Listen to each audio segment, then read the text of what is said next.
આજે આપણે આવી ગયા છીએ રમાનાથ ધામ, જે રાજકોટ જિલ્લાના ગોંડલ તાલુકાની અંદર આવેલું છે.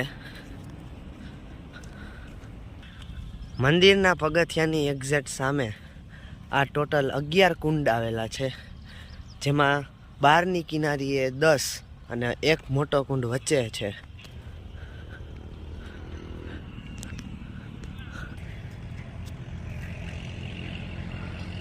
આ છે મંદિર.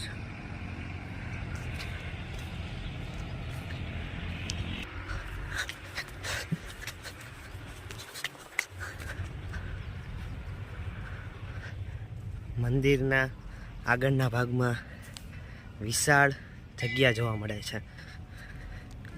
આ મંદિરનો ગર્ભગૃહ છે.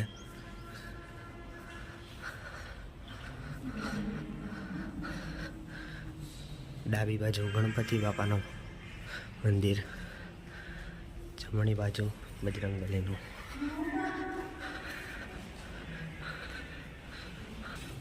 માતાજીની મૂર્તિ છે. આ મંદિર વંદે માતા ગાયત્રીનું છે. અહીંયા ભગવાન ભોળાનાથનું શિવલિંગ છે.